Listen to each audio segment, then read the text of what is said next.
Nous pouvons commencer? Oui. Très bien. Bonjour à tous. Alors, comment est-ce que cela fonctionne sur le plan linguistique? Vous pouvez parler français, anglais et italien, et vous aurez l'interprétation en français et en anglais. Mais vous pouvez tout de même vous exprimer en italien. Et j'espère que cela va permettre d'avoir des échanges approfondis pour tous. Alors, la première intervention, c'est toi ou c'est moi après? Mais oui.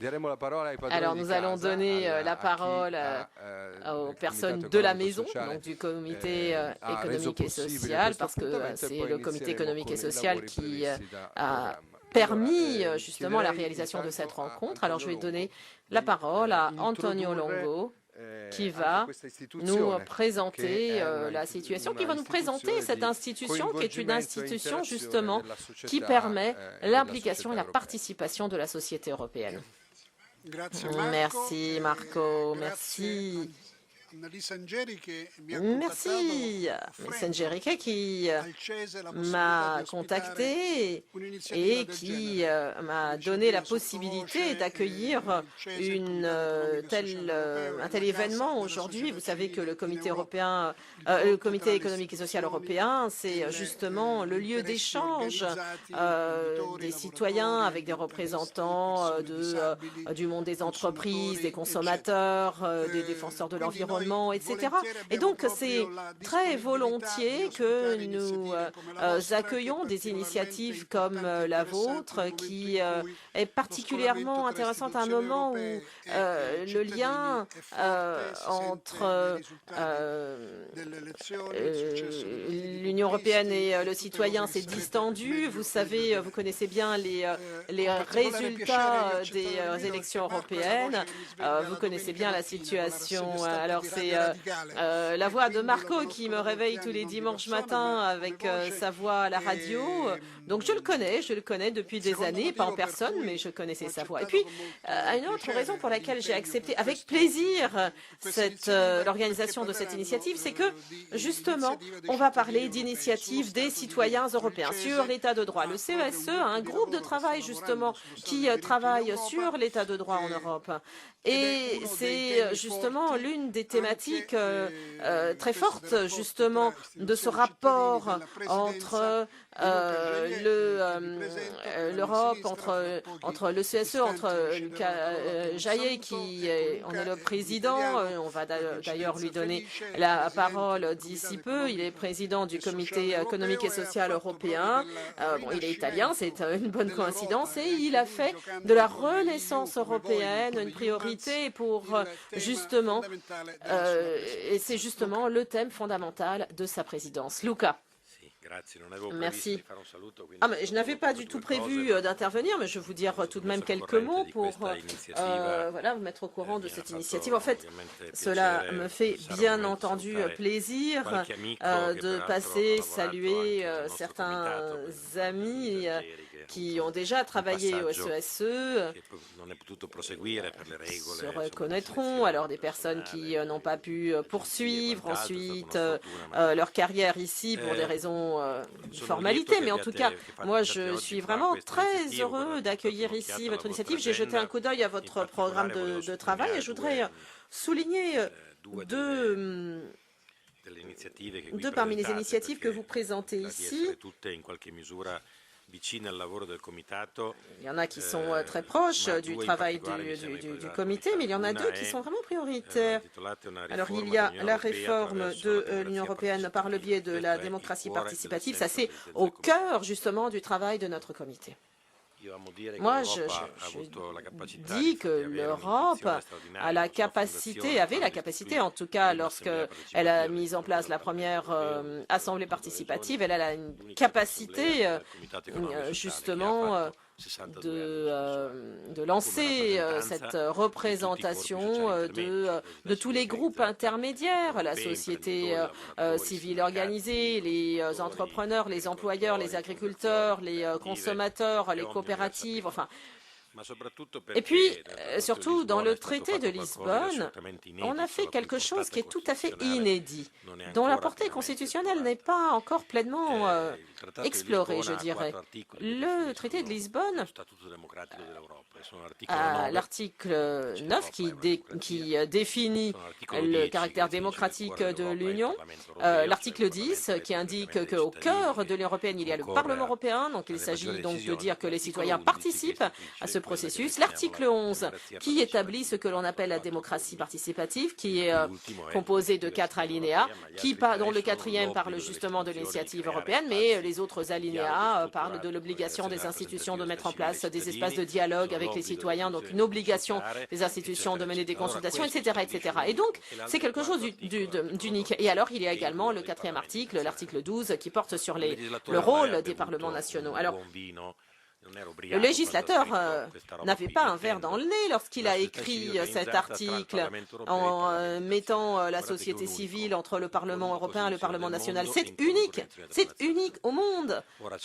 Alors bon, il est clair que cela n'a pas été facile de faire décoller, de faire réformer les choses grâce notamment à l'initiative de Césarée. On a présenté une réforme de l'initiative citoyenne, mais il y a encore pas mal de choses à faire, mais pour ne pas être trop long, la Commission von der Leyen a proposé au Parlement et le Conseil, en principe devrait en parler ce soir au sommet, a proposé une conférence sur l'avenir de l'Europe avec une participation large. Alors il y a encore une certaine confusion autour de cet événement qui, je l'espère, sera clarifié au cours des semaines à venir, mais en tout cas l'idée c'est de créer une approche véritablement participative qui puisse impliquer les 3 entités qui étaient moins présentes dans la formation des politiques. Alors les parlements nationaux, les corps intermédiaires, la société civile, les citoyens et les autorités, les pouvoirs locaux, les communes, les provinces, les régions. Donc voilà, ça c'est l'intention qui a été déclarée. C'est une pré-résolution, si vous voulez, du Parlement européen. Cela devrait être adopté en mois de janvier. La Commission va formaliser ses propositions courant janvier. Nous espérons que le Conseil suivra. Et c'est un moment tout à fait important parce qu'on annonce un processus pour les 2 années à venir de quelque chose qui pourrait générer des résultats, une convention pour revoir, y compris pour réformer éventuellement les traités européens, mais en tout état de cause, un processus qui pourrait avoir un impact sur les politiques. Alors, je sais qu'il y a cette approche de la présidente von der Leyen avec la commissaire croate et à l'évidence, ils ont l'intention de faire de ce processus une espèce de révision à mi-parcours des axes de la politique européenne. Il n'y a aucun gouvernement national qui le fait. Donc c'est effectivement une ouverture qui est très positive. Ensuite, il y a également une autre question, un autre point que vous avez prévu discuter sur l'état de droit. Alors c'est quelque chose qui pourrait donner l'impression de faire défaut avec l'Autriche, avec l'activation de l'article 7, avec la Pologne et la Hongrie. Il y a également eu un arrêt de la Cour de justice européenne. Mais le problème, ce n'est pas tant cela. Le problème, c'est qu'il n'y a rien entre l'affirmation des droits fondamentaux et l'application de l'article 6. Et le CESE, depuis un certain nombre d'années, soutient qu'il faut absolument renforcer un certain nombre de choses avant d'arriver à l'application de l'article 7. Il faut renforcer un système de participation large des sociétés civiles de ces pays pour renforcer justement une approche collective, une approche de prise de connaissance, pas pour condamner, mais pour construire un système qui puisse favoriser depuis le début un dialogue. Ce n'est pas au moment où le mal est fait qu'il faut agir. Et puis une autre chose que nous avions d'ailleurs proposée il y a 3 ou 4 ans par le biais d'un avis du CESE, il faudrait se doter d'un mécanisme qui serait stable pour tous. Le mécanisme doit exister. On ne peut pas uniquement avoir un mécanisme par le biais duquel c'est l'Occident qui punit l'Europe orientale. Pas du tout, cela ne peut pas fonctionner. Non, donc il faut parler d'un mécanisme normal, ordinaire, pour tous les États membres. Bon, bien entendu, il faudrait voir la proposition de manière plus détaillée et qui devrait permettre de renforcer les échanges, les dialogues préventifs. Ça, c'est quelque chose qui devrait précéder le recours aux dispositions juridiques, article 7, etc.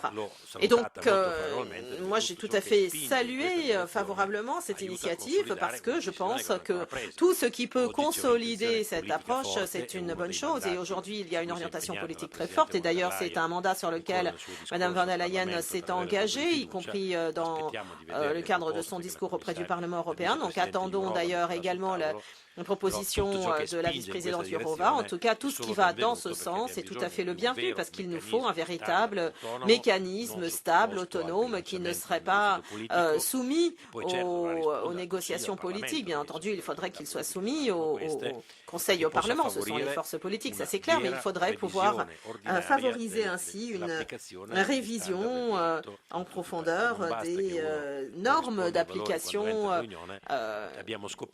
démocratique. Alors nous avons bien vu qu'il n'est pas toujours facile de réagir. Merci.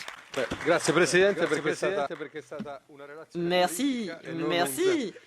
C'était plus qu'un salut, c'était une intervention politique, un engagement politique. Très bien, très bien. Et d'ailleurs, cela couvre un certain nombre de choses que nous voulions aborder. Alors moi, je vais dire quelques mots en italien en guise d'introduction et ensuite on aura la présentation de Virginia Fiume. Elle la fera en anglais. Virginia coordonne tout le travail de Heumans ainsi que l'organisation de cette rencontre. Et j'espère que cela sera l'une de nos dernières présentations en italien, parce que notre objectif, c'est de mettre en place un réseau européen d'organisations et de groupes sur ces thématiques. Alors, en termes liminaires, qu'est-ce que je voudrais vous dire? Je voudrais vous dire qu'il y a certains d'entre vous qui avaient été très impliqués ces derniers mois pendant la phase de préparation de cette rencontre. D'autres viennent parce qu'ils sont experts dans tel ou tel domaine, mais ne connaissent absolument pas tout le parcours que nous avons suivi pour arriver jusqu'ici. Alors je vais donner quelques éléments d'information. Certains les connaissent déjà, mais voilà, nous avons décidé, nous, lorsque je dis nous, c'est un groupe de personnes, surtout des Italiens, nous avons décidé de nous occuper de ce qui nous semble être un écart de plus en plus profond entre, d'un côté, la politique institutionnelle démocratique, disons des démocraties représentatives, qui a toujours été principalement une politique nationale, avec quelques exceptions. Donc ça, c'est d'un côté. Et puis, de l'autre côté, il y a le rôle des mouvements, des places, des ronds-points. Cette semaine, il n'y a pas un seul endroit sur la planète où il n'y a pas des mobilisations pour des raisons tout à fait différentes dans des pays dictatoriaux, mais également dans des pays démocratiques avec une contestation souvent de l'incapacité des gouvernements nationaux à affronter des thématiques qui sont tout à fait fondamentales pour la vie des personnes. Alors je pense que ce qui manque, c'est un point de liaison stable entre la politique institutionnelle, qui est principalement nationale, et la mobilisation de la rue, la mobilisation civile. Et je pense qu'il est nécessaire d'avoir une action politique sur toute une série de thématiques aujourd'hui, avec donc des objectifs spécifiques pour défendre la qualité de la vie et de l'environnement des personnes, mais il ne faut pas nécessairement que ce soit une initiative de politique électorale, donc de ceux qui s'occupent de certaines thématiques, mais qui le font en étant des candidats aux élections afin de représenter les peuples au sein des différentes institutions. Et il me semble que ce qui est de plus en plus nécessaire, est de renforcer les instruments institutionnels de participation populaire. Donc, pour ce qui concerne la participation des citoyens et de l'opinion publique, mais qui ne soit pas uniquement une participation sous forme de manifestation autour d'une thématique, mais il faudrait que ce soit un mouvement qui soit constitué de propositions sur telle ou telle thématique spécifique. Et ça, c'est quelque chose qui doit être fait surtout au-delà des frontières nationales. Parce que finalement, ce qui fait défaut, au fond, c'est le fait d'avoir des mouvements qui seraient capables de mettre en liaison des objectifs similaires de par le monde au-delà de la politique nationale. Et c'est ainsi que nous en arrivons à la dimension européenne. Aujourd'hui, il y a une nouvelle Commission européenne avec un programme thématique qui a été présenté par la présidente von der Leyen au Parlement européen sur un certain nombre de thématiques qui nous occupent aussi, l'état de droit, le réchauffement planétaire, la question de l'évolution technologique, l'intelligence artificielle. Il s'agit aussi d'aborder la question de la participation elle-même des citoyens aux différentes actions européennes. Et nous savons que souvent il y a d'excellentes intentions de départ, et ensuite, lorsqu'on doit arriver, lorsqu'on doit passer par le consensus des autorités nationales, eh bien, nous avons le sentiment que ces objectifs très ambitieux ressortent de ce processus réduit, rétréci. Qu'est-ce qui manque finalement? Ce qui manque, c'est un élan d'initiative populaire, peut-être justement sur ces questions, réchauffement climatique, innovation technoscientifique, droits sociaux, droit à la participation. La politique nationale, donc menée par les institutions nationales, et la politique de l'Union européenne et des institutions de l'Union européenne, cette politique seule, à mon avis, risque de ne pas atteindre ses objectifs. En tout cas, c'est la crainte qu'il y a eu, la crainte devant la montée des nationalismes et des populismes, notamment au cours des élections européennes, enfin la montée de tous les extrémismes politiques. Bon, mais la peur ne suffit pas pour créer un accord, un consensus autour de la réforme du programme européen. Il faut véritablement attirer autant que possible des volontés de consensus autour de ce projet européen. Et donc, il faudra bien davantage de rendez-vous au cours des mois à venir pour élaborer ce projet. De quoi s'agit-il? Il s'agirait d'une plateforme, d'un paquet de réformes européen qui ne soit pas uniquement une demande adressée à ceux qui gouvernent, adressée à la Commission européenne, au Parlement, mais qui soit qui constitue une proposition d'initiative populaire dès le départ. Et donc, ces dernières semaines, bon, Virginia Fiume en parlera, mais nous avons commencé à soutenir des initiatives de citoyens européens sur, par exemple, la tarification du carbone.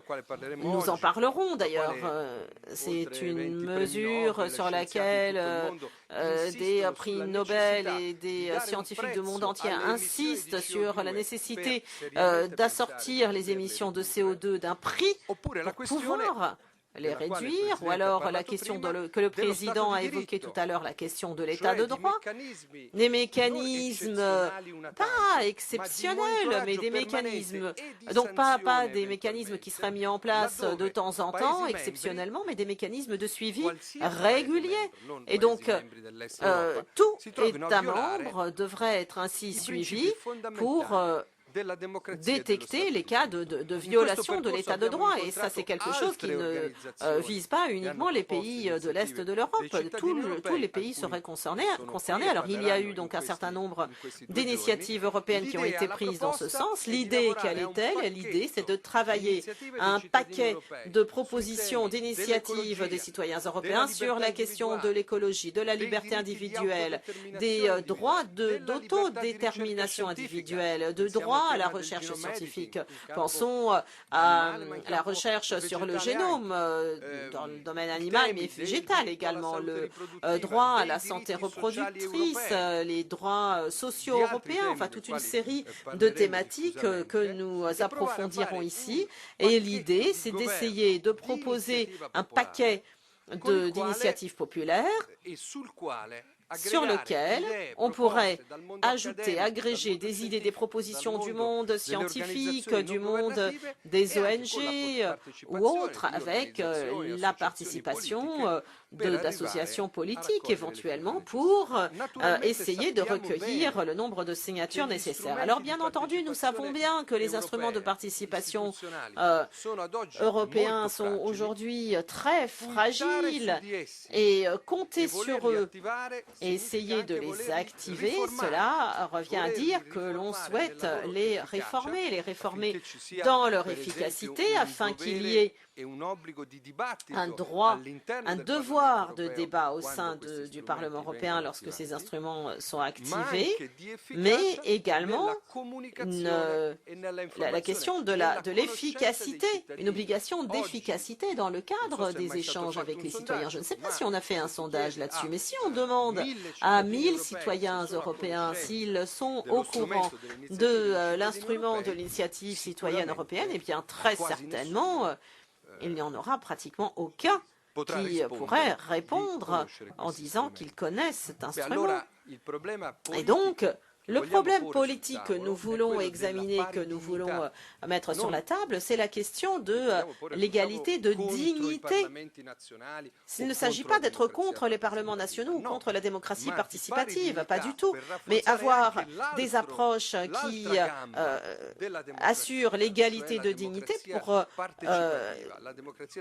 accorder suffisamment de place à la démocratie participative avec des lois d'initiative populaire, des pétitions, des assemblées de citoyens choisis au sort d'autres, des budgets participatifs. Donc voilà, des modes de participation et d'interaction, ou en tout cas de permettre aux citoyens eux-mêmes de réagir immédiatement. Et ce deuxième axe de la démocratie doit être au même niveau, les mêmes ressources doivent être engagées pour faire savoir à un citoyen qu'il peut aller voter, il doit aller voter pour tel ou tel citoyen, mais le même budget, le même engagement doit mener au fait d'informer les citoyens, qu'ils connaissent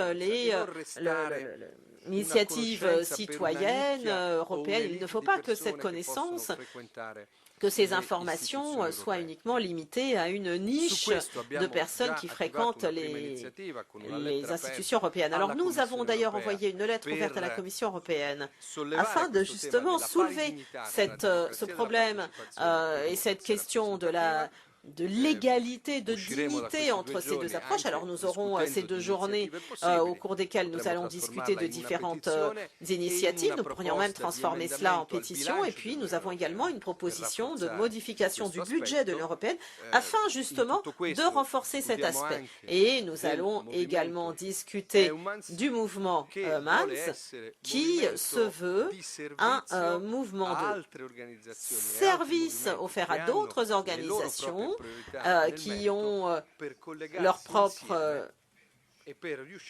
position quant au fond pour essayer d'exprimer ensemble, de présenter ensemble un programme de réforme de la politique européenne, mais en tenant compte justement des différentes formes possibles de la démocratie européenne. Voilà ce que nous nous sommes donné comme objectif. Donc en fait, aujourd'hui et demain, ce n'est pas du tout une convention que nous avons sur l'édition du génome humain ou sur la science ou la technologie ou la participation ou autre. Ce que nous essayons de faire aujourd'hui et demain, c'est d'essayer d'aborder ces thématiques, mais dans un objectif.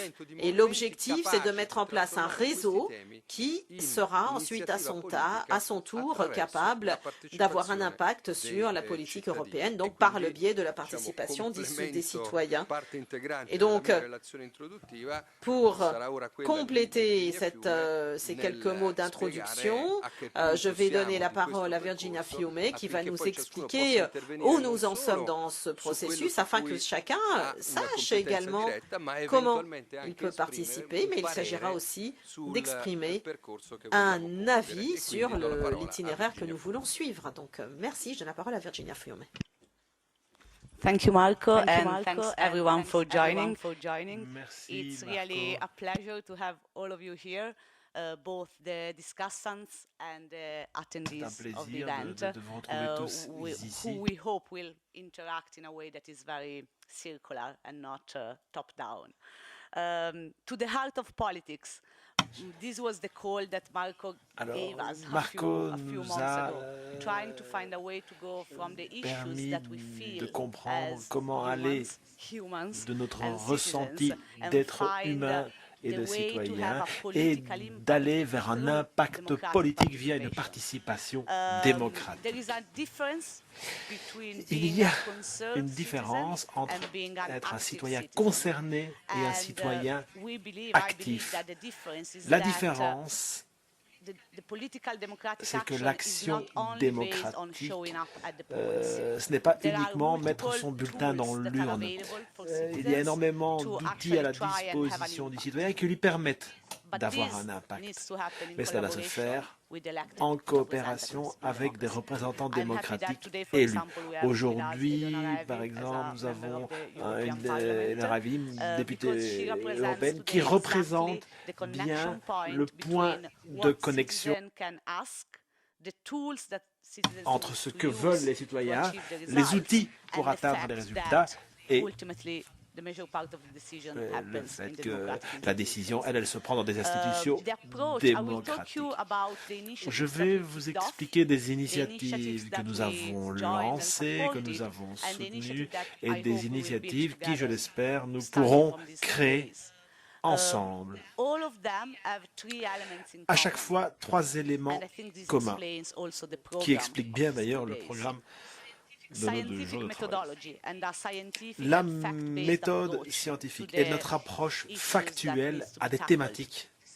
The second element is Le deuxième use élément, and continuously c'est improve the l'utilisation et participatory l'amélioration des democratic outils tools available de participation and démocratique the integration with et elected l'intégration representatives. But then there is a par fourth les pillar, représentants which élus. is something Puis il y a that with humans we are trying to un build up, pilier que nous and I'm aimerions gonna show you something that is a bâtir, representation et d'ailleurs of je this vais in a minute, vous en donner une which is the représentation dans un cooperation, instant, the ability c'est la to capacité cooperate between different individuals and coopérative entre organizations. individus et organisations. Very often Souvent, you have organizations that have des their organisations goals, se they can be fixent parties, they can be des NGOs, objectifs, whatever, des partis, and they des ONG. keep trying to Tout le achieve monde the results essaye standing by d'atteindre themselves. l'objectif de son Effectively, côté. Either we join Soit forces nous and we unissons pursue certain nos goals forces et together nous and poussons cooperate, ensemble vers certains or objectifs, you don't get the ou alors les results. résultats ne viendront pas. So the development of technological Développer des solutions, solutions thinking together about technologiques, réfléchir how we connect these ensemble à la organizations, how we connexion work entre together, which tools we les use, organisations. which rules Les règles gives to que our nous organization and cooperation. définissons, This is an c'est essential un élément element to make sure that the essentiel results nous are permettant achieved and d'arriver not only à des achievable. résultats. So what we did was Ce to que nous launch avons and fait, collaborate in 2 c'est European nous citizens avons fait collaborer des initiatives. initiatives First of all, citoyennes. we might all know it, but who knows what is an European Qui citizen sait ce que c'est initiative? l'initiative citoyenne européenne ici? Quelqu'un a une idée de ce que Okay, c'est? Oui, considering bon. that.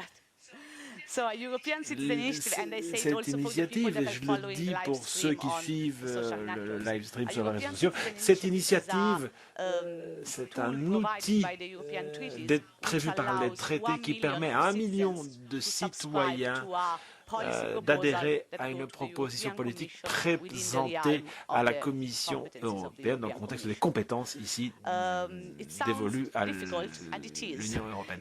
Alors cela semble compliqué et ça l'est. Il est très difficile de collecter 1 million de signatures des personnes vivant dans des États membres de l'UE et qui peuvent faire la différence entre un appel, une demande et un outil de démocratie participative. Avec d'autres organisations, nous avons lancé 2 initiatives. La première sur l'état de droit et l'autre sur la tarification du carbone. Avec ces outils, nous avons pu connecter les citoyens. Nous avons pu identifier un terrain d'entente. Aujourd'hui, nous allons voir comment tout cela fonctionne. Lancer une initiative européenne, c'est compliqué, il faut de l'argent, il faut des connaissances, il faut de l'énergie et il faut une participation active du citoyen. Ce n'est pas simplement demander des signatures, il faut être présent dans la rue, auprès du citoyen, trouver les effets multiplicateurs, les leviers. Tout cela se fait dans un vide d'informations. On en parle peu, ce n'est pas fascinant, ça a beaucoup moins d'impact évidemment qu'une grande manifestation d'un jour. Les manifestations ont leur importance, mais le travail au quotidien, lui, on n'en parle pas dans les journaux. Pourtant, on devrait. Il faudrait au moins qu'on explique ce que nous faisons aux citoyens. Alors, que va-t-il se passer pendant ces 2 journées de travail? Je ne voudrais certainement pas vous réduire votre temps de parole. Donc, cet après-midi, nous allons nous concentrer sur 3 grandes thématiques. Tarification du carbone, taxe sur l'aviation. Ensuite, nous aurons un panel consacré au génome et ensuite un 3e sur les droits numériques.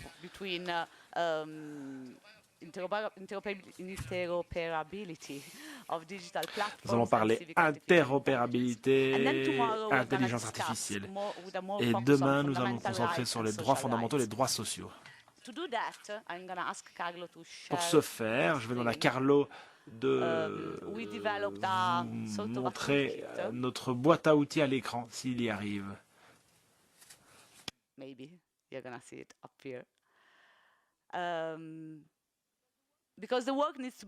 Le travail doit être collaboratif. Nous avons un dossier partagé contenant tous les dossiers dont nous allons parler aujourd'hui.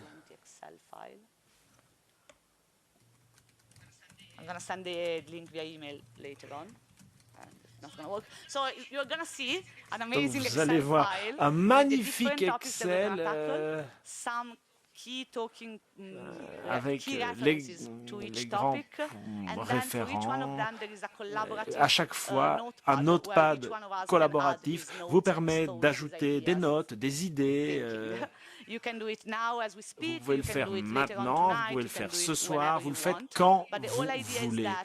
Mais il faut partager la connaissance. Dans ce document, il y aura les sujets du jour, dans l'autre, les sujets de demain. Je vais passer la parole à Marco Perduca. Peut-il dire quelque chose? Non.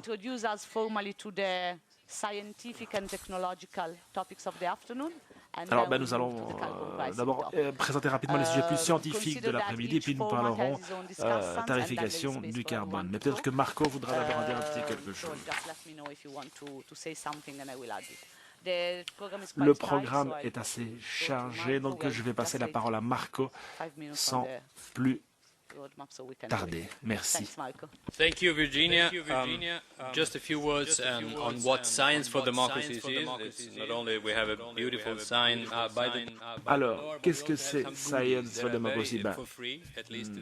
Tout est à l'entrée sur le panneau. Nous avons aussi quelques petits goodies. Ils sont gratuits. Alors, à l'arrière des t-shirts que vous pouvez prendre, vous avez une description de ce qu'est le droit à la science.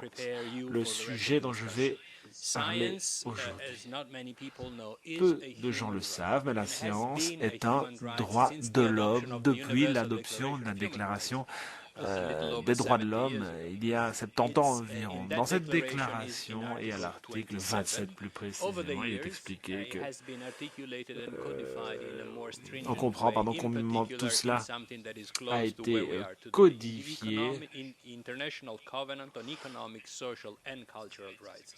Et la science, c'est aussi devenu aujourd'hui un droit culturel. Alors, c'est dans une convention, l'article 15 nous parle de 3 éléments importants. D'abord, la première partie, qu'on pourrait appeler le droit de la science, c'est la liberté nécessaire pour réaliser la recherche.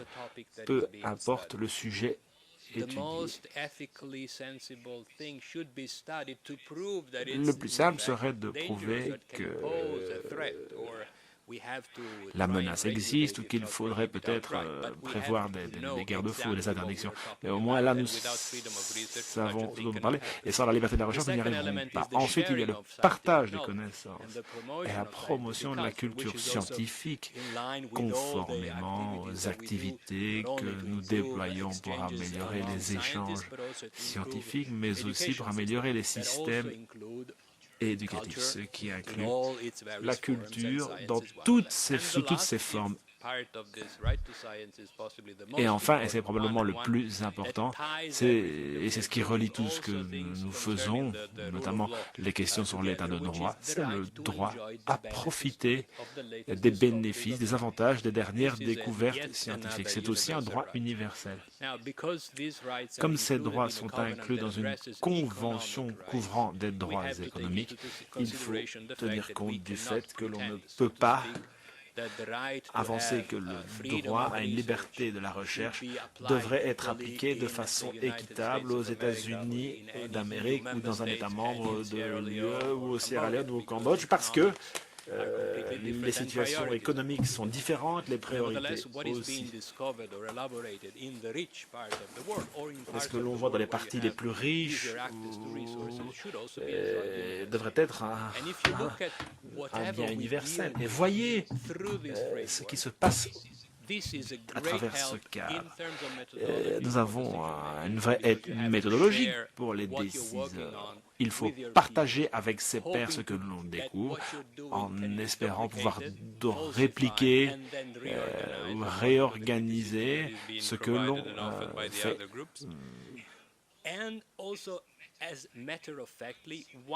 Et à partir du moment où l'on dispose d'une législation incapable de régir quelque chose, il faut mettre la loi à jour sur base des plus récentes découvertes ayant travaillé de façon assez stable et concentrée sur un sujet.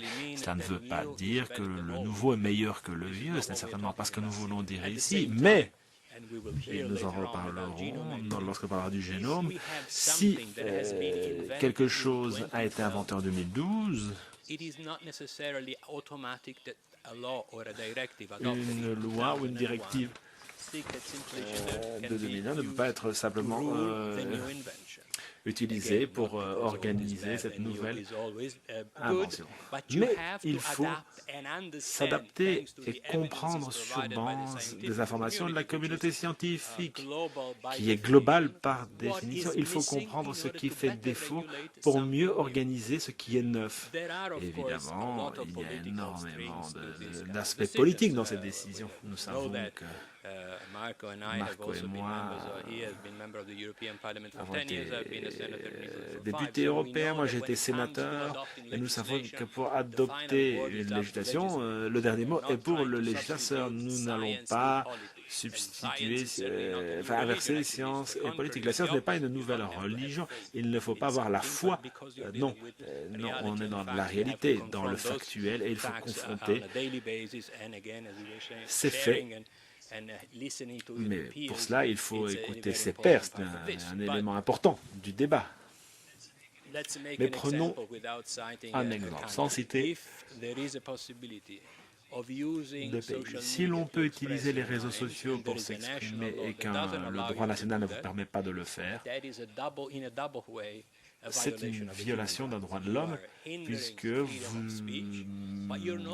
touchez à la liberté d'expression et vous ne permettez pas à un groupe de bénéficier des dernières découvertes scientifiques. L'Internet est un exemple ou certaines applications de l'Internet. Et je conclurai ici. C'est un nouvel outil de promotion du dialogue. Le président l'a très bien dit. C'est un outil qui a été utilisé pour confronter, échanger les idées avec des pays qui ne respectent pas ces droits et obligations. C'est un outil qui peut être diplomatique. D'ailleurs, on en arrive au cœur de la discussion. C'est une munition pour le citoyen lorsqu'il essaye d'améliorer sa situation dans une société, qu'elle soit démocratique ou non d'ailleurs. Les sociétés démocratiques ont des outils permettant la participation. Les témoins démocratiques ne disposent pas de ces outils. Aujourd'hui, nous parlons du continent européen, mais il n'y a pas que l'Europe, il y a l'Afrique et l'Asie et l'Amérique latine et d'autres. Dans d'autres situations, le droit à la science peut être très utile. Donc, n'hésitez pas à prendre un petit t-shirt au terme de la réunion. Demain, il y aura d'autres petits cadeaux. Et regardez à l'arrière. Pour une fois, la face B est plus importante que la face A. Voilà, merci. Thank you to Marco Perduca, who is the coordinator of Science for Democracy. Merci à Marco Perduca, coordinateur de Science for Democracy. J'ai oublié de citer l'organisation qui a voulu organiser la réunion, la Fondation le Woodloville, le Centre d'Action Laïque. Le Centre d'Action Laïque.